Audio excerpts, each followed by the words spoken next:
Hello everyone, I welcome you all to my channel Education World.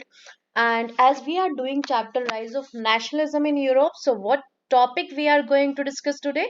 That is the revolution of the liberals of 1848. So today we will discuss the revolution of the liberals of 1848, in which you will see कि we have already seen कि France में जब भी कुछ होता था उससे पूरे यूरोप में चेंजेस आते थे, क्योंकि फ्रांस से इंस्पायर होकर बाकी के जो पार्ट्स थे वो भी बेसिकली चेंजेस इनिशिएट करना चाहते थे. So again we will see here कि कैसे कैसे वो चेंजेस आए, कैसे कैसे धीरे धीरे नेशन स्टेट्स बनना शुरू हुआ.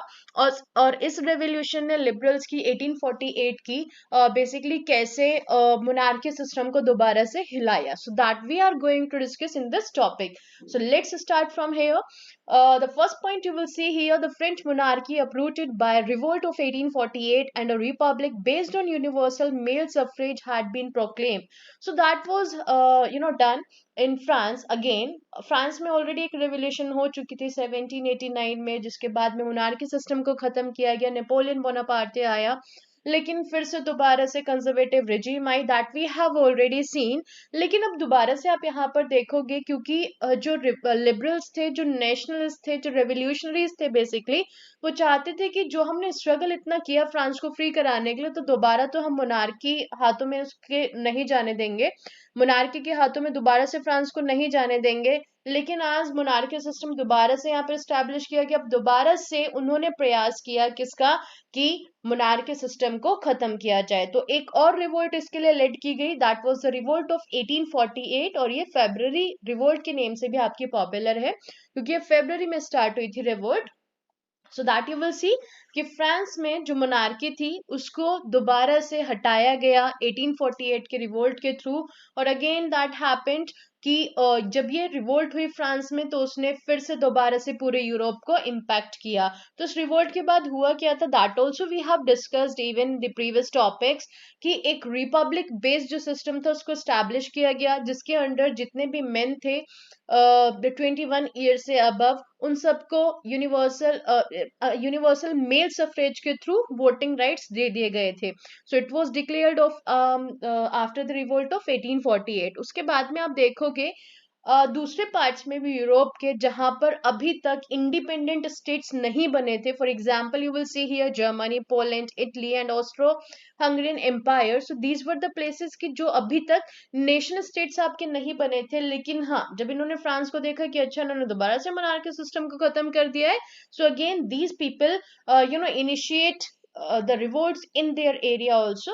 तो धीरे धीरे आप देखोगे कि इन एरियाज में भी रिवोल्ट्स को लेड किया गया. यहाँ पर लोग क्या डिमांड कर रहे थे, और मेनली जो पॉपुलेशन थी, मेनली जो क्लासेस थी, वो कौन से इवॉल्व थी basically in revolts mein, that we are going to discuss here. So they were demanding of this was the demand of the liberal middle classes for the constitutionalism and national unification. So आप देखोगे यहाँ पर mainly आपके जो middle classes थी, जिसमें आपके businessman आ गए, आर्टिशंस एंड ऑल, सो ये मेनली इसका पार्ट थे रिवोल्ट का. And what they were demanding for the constitutionalism, एक कॉन्स्टिट्यूशन के बेस पर सिस्टम की डिमांड कर रहे थे. उसके अलावा नेशनल यूनिफिकेशन की भी डिमांड कर रहे थे, क्योंकि we have already seen Germany का, जैसे हमने केस देखा था कि वो अलग अलग पार्ट्स में, छोटे छोटे यूनिट्स में डिवाइडेड था. So this was the demand कि बेसिकली हमारा जो पास्ट है वो एक जैसा रहा है, हमारा कल्चर एक जैसा है, तो हमें एक यूनिट होना चाहिए, इसका यूनिफिकेशन किया जाना चाहिए. सो that was also demand of the middle classes. उसके बाद अब देखोगे they took advantage of the growing popular unrest to push their demands for the creation of a nation state on parliamentary principles, जहां पर एक कॉन्स्टिट्यूशन हो, freedom of press हो and association हो. सो ये जो मिडिल क्लासेस थी, इन्होंने क्या किया, पूरे यूरोप में बेसिकली वी कैन से कि हर जगह पर रिवोल्ट्स लेड की जा रही थी, क्योंकि मोनार्की सिस्टम को खत्म करना चाहते थे ये लिबरल जो क्लासेस थी, जो मिडिल क्लासेस थी बेसिकली. तो ये डिमांड कर रहे थे कि नेशन स्टेट्स को फॉर्म किया जाए, जो बेसिकली कुछ प्रिंसिपल्स वहां पर लाए जाएं. जो नेशन स्टेट्स बनेंगे वहां पर किस तरह का सिस्टम आएगा, जहां पर उसमें कॉन्स्टिट्यूशन भी हो, सब लोगों को बेसिकली एसोसिएशंस फॉर्म करने की फ्रीडम मिले, और प्रेस को भी फ्रीडम दी जाए, क्योंकि दैट वी हैव सीन कि जो कंजर्वेटिव रिजीम थे उसने सेंसरशिप इम्पोज किया था प्रेस के ऊपर. The people were not allowed to even form their associations. तो ये सारे फ्रीडम्स ले ली गई थी लोगों से and they wanted it back. Further you will see तो what happened in Germany that we are going to discuss here. Germany में क्या हुआ? In Germany, professionals, businessmen, artisans decided to vote for all German National Assembly. So that we have already seen कि Germany में भी same demand थी कि हमें unification चाहिए जर्मनी का, और उसके अलावा हमें कॉन्स्टिट्यूशन के बेस पर गवर्नमेंट फॉर्म करनी है, हमें ये सारी फ्रीडम चाहिए, फ्रीडम ऑफ प्रेस और एसोसिएशन. तो इसी के पर्पस को लेकर के ये जो भी क्लासेस थी जिनके बारे में हम यहाँ पर देख रहे हैं स्क्रीन पर कि प्रोफेशनल्स थे, बिजनेसमैन थे, आर्टिशंस थे, उन्होंने डिसाइड किया कि हम क्या करेंगे.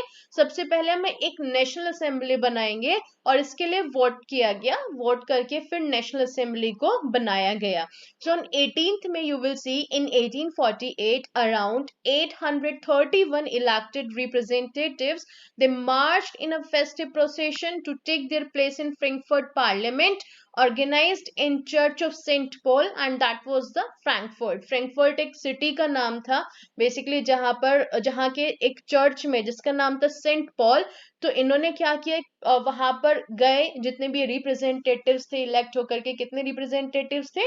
There were 831 representatives. और इन लोगों ने क्या किया, मिलकर के कॉन्स्टिट्यूशन ड्राफ्ट किया जर्मनी के लिए, और ये डिसाइड किया कि इस कॉन्स्टिट्यूशन के थ्रू क्या किया जाएगा, जो मोनार्क है वो रूल करेंगे. सो वी कैन से कि वो कॉन्स्टिट्यूशनल मोनार्की को लाना चाहते थे कि ताकि लोगों को कॉन्स्टिट्यूशन के थ्रू राइट्स मिल सके और मोनार्क की जो पावर्स उनको भी लिमिट किया जा सके, उनको भी चेक किया जा सके. So that was the reason they were demanding for a constitutional monarchy. अब इसके थ्रू इन्होंने क्या किया, चलो कॉन्स्टिट्यूशन भी बन गया, नेशनल असेंबली भी बन गई, जिसने कॉन्स्टिट्यूशन ड्राफ्ट भी कर लिया. उन्होंने ये भी डिमांड रख दी कि हमें एक कॉन्स्टिट्यूशनल मोनार्की चाहिए. सो अब जो वहाँ के रूलर थे उन्होंने बेसिकली ऑफर किया उनको कि आपको हम क्राउनशिप देते हैं. फेडरिक विलियम वहां पर उस टाइम पर रूलर थे, फेडरिक विलियम फोर्थ. सो ये किंग थे प्रशिया के. तो इनको ऑफर किया कि हम आपको बेसिकली मोनार्क बनाएंगे, लेकिन आपको कॉन्स्टिट्यूशन के अकॉर्डिंग काम करना पड़ेगा, आपको कॉन्स्टिट्यूशनल मोनार्क बनाया जाएगा. लेकिन उन्होंने क्या कहा कि बेसिकली हमारे पास तो ऑलरेडी सारी पावर्स है ना, तो हम कॉन्स्टिट्यूशनल मोनार्की में क्यों जाएंगे, क्यों अपनी पावर्स को बेसिकली खत्म करेंगे, क्यों हम कॉन्स्टिट्यूशन से बाइंड होंगे. So that's why he rejected this, and what he has done, he joined the other monarchs to oppose the elected assembly. तो ये जो असेंबली फॉर्म हुई थी नेशनल असेंबली, इसको भी उन्होंने अपोज किया और बोला कि भाई मैं क्राउनशिप तो नहीं लूंगा, लेकिन हाँ तुम्हारी असेंबली को भी क्या किया जाएगा, बैन कर दिया जाएगा. और इसके लिए उन्होंने दूसरे जो मोनार्क्स थे उनको ज्वाइन कर लिया, उनके साथ एसोसिएशन बनाई, और फिर इन सब ने मिल करके अपोज किया इस नेशनल असेंबली को जर्मनी की. Look further, while the position of the aristocracy and military became stronger, the social basis of parliament eroded. अब इसमें क्या हेल्प लिया, देखो मोनार्क की जो पावर्स होती हैं वो बेसिकली किसकी वजह से होती है, आपकी आर्मी की वजह से. ठीक है, तो अब यहाँ पर अब देखोगे इस केस में क्या हुआ, जो मिलिट्री थी और एरिस्टोक्रेटिक क्लासेस थी, एरिस्टोक्रेटिक क्लासेस के पास में भी पावर्स रहते थे, क्योंकि ज्यादातर एरिस्टोक्रेटिक क्लासेस में कौन होते थे, family members and friends of the monarch. तो वो भी नहीं चाहते थे कि बेसिकली इनकी पावर्स खत्म हो, क्योंकि कॉन्स्टिट्यूशन से अगर बाइंड हो जाएंगे तो उतनी पावर्स नहीं रहेंगी इनके पास में जितनी अभी है, जैसे अभी लोगों को रूल कर रहे हैं नहीं कर पाएंगे. So that was the reason कि एरिस्टोक्रेटिक क्लासेस ने भी इसको अपोज किया और मिलिट्री ने भी बेसिकली साथ दिया यहाँ पर मोनार्क का.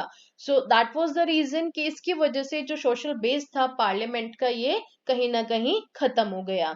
Further, you will see the parliament was dominated by the middle classes who resisted the demands of workers and artisans and consequently lost their support. In the end, troops were called in and assembly was forced to disband. अब एक reason हम इसका ये भी मान सकते हैं कि मिडिल क्लासेस तो यहाँ पर थी, लेकिन जो लार्ज ग्रुप था अभी भी, जो मास पॉपुलेशन थी, that was of the peasantry group. अब जो पीजेंट्री ग्रुप्स थे, आर्टिशंस थे, वर्कर्स थे, उनकी डिमांड्स को इंक्लूड नहीं किया था मिडिल क्लासेस ने, वो केवल अपनी डिमांड्स रख रहे थे. क्योंकि पीजेंट्री क्या थी, main we can say oppressive classes थी, आर्टिशंस वर आल्सो देयर. तो एक लार्ज नंबर था इन लोगों का, लेकिन इनको इंक्लूड ही नहीं किया मिडिल क्लासेस ने अपने इस वी कैन से रिवोल्ट में, अपनी इस स्ट्रगल में। तो इसलिए वी कैन से कि यहाँ पर कहीं ना कहीं ये भी रीजन था कि ये कमजोर पड़ा इनका जो रेवोल्यूशन था, क्योंकि ये क्लासेस आई नहीं सपोर्ट करने के लिए मिडिल क्लासेस को। अब जब आप आपकी डिमांड्स ही नहीं रखी उन्होंने, तो आप क्यों आओगे सपोर्ट करने? So that was the reason कि पीजेंट्री और आर्टिशंस ग्रुप्स नहीं आए। उसके अलावा आप देखोगे यहाँ पर कि ठीक है, इन्होंने तो सपोर्ट किया ही नहीं, दोबारा से फिर आप देखोगे कि क्या किया गया, आर्मी को बुलाया गया और कहा गया कि चलो इस असेंबली को हटाओ, खत्म करो इसको, है ना, क्या ये अपना धरना लेकर के बैठे हुए हैं। तो फाइनली आर्मी को बुलाया गया और आर्मी की हेल्प से क्या किया गया, इस असेंबली को डिस्पेंड कर दिया गया। सो दैट वाज डन।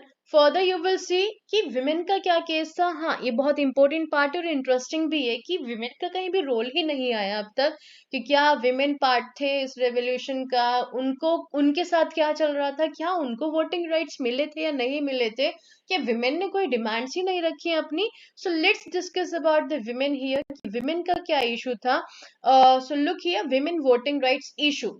अब आप देखोगे कि रेवोल्यूशन में सोचो आप कोई पार्टी ऑर्गेनाइज कर रहे हो पूरी की पूरी, और उस पार्टी में आप ही को ही इनविटेशन नहीं मिला, आपको ही बेसिकली कि आने ही नहीं दिया गया इस पार्टी में। So how you will feel. Same was done with the women, कि विमेन ने क्या किया, let's discuss about this. So in liberal movement women participated actively in large number, they form their political associations as well, they formed their newspapers as well, they published their newspapers as well, and taken part in political meetings and demonstrations. तो इससे तो ये clear हो जाता है कि women ने participate किया और बहुत एक्टिवली पार्टिसिपेट किया है। क्यों? क्योंकि उन्होंने अपनी पॉलिटिकल एसोसिएशंस भी फॉर्म किए हैं, उन्होंने अपने बहुत सारे न्यूज़पेपर्स भी पब्लिश किए ताकि वो और विमेन को इंस्पायर कर सके इस रिवोल्ट को ज्वाइन करने के लिए।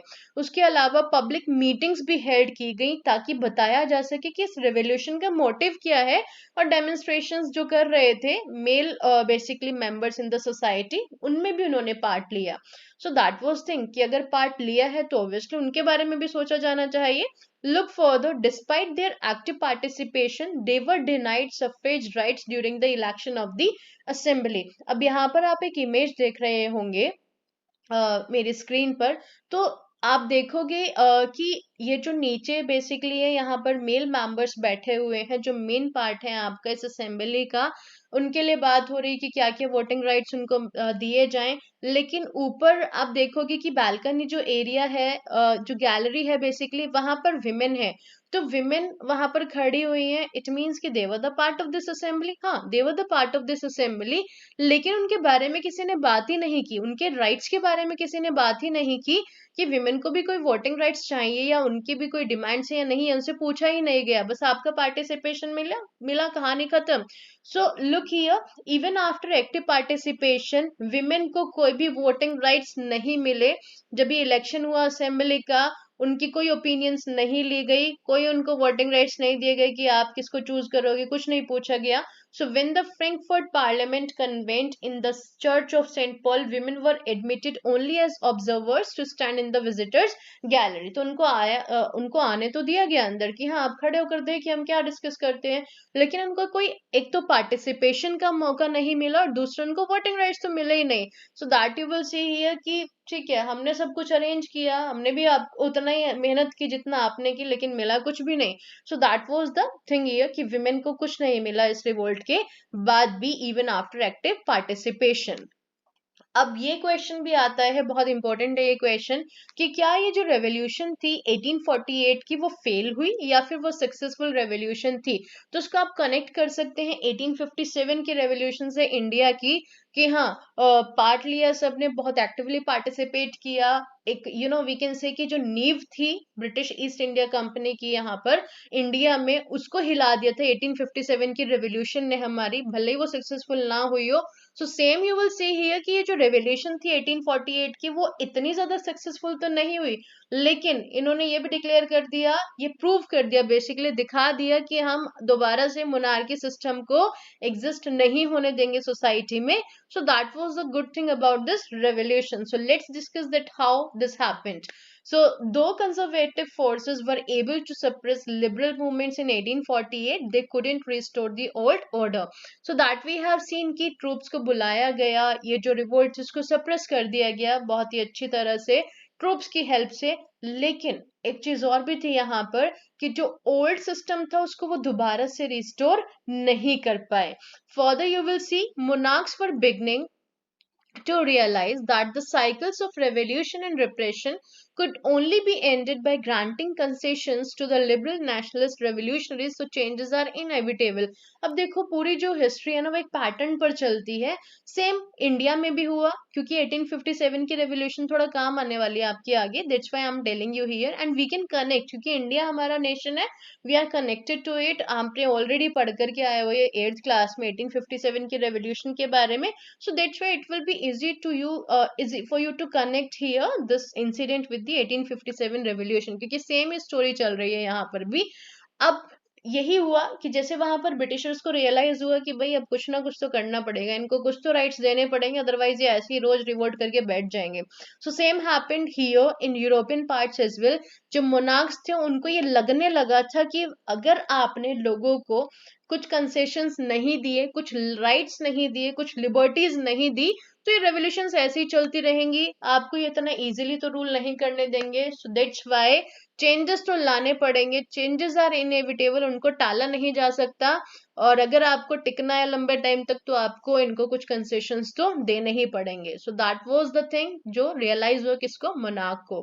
Further you will C hence in the years after 1848 the autocratic monarchies of Central and Eastern Europe began to introduce the changes that had already taken place in Western Europe before 1815. तो आप देखोगे यहाँ पर 1848 के years के बाद में जब उन्होंने देखा कि भाई ये नहीं मानने वाले, ये रेवोल्यूशन लेड करते ही रहेंगे, कभी लिबरल्स कभी आपके रेवोल्यूशनरीज, तो इसलिए इन्होंने डिसाइड किया जो ऑटोक्रेटिक मोनार्कीज थी कि अब कुछ चेंजेस को इंट्रोड्यूस करना पड़ेगा. तो उन्होंने किए भी introduce even after this revolt of 1848. कहाँ पर, स्पेशली सेंट्रल और ईस्टर्न यूरोप में वो चेंजेस इंट्रोड्यूस किए गए जो ऑलरेडी वेस्टर्न यूरोप में किए जा चुके थे बिफोर 1815, जो हमने नेपोलियन के पार्ट टाइम पर देखा था. सो उन चेंजेस को यहाँ पर इंट्रोड्यूस किया गया क्योंकि अभी तक यहाँ पर फेडरलिज्म था, सर्फडम सिस्टम था, वो सब था आपके ईस्टर्न पार्ट में, सेंट्रल पार्ट में. वेस्टर्न में वो खत्म हो चुका था, नेपोलियन ने वो कर दिया था खत्म.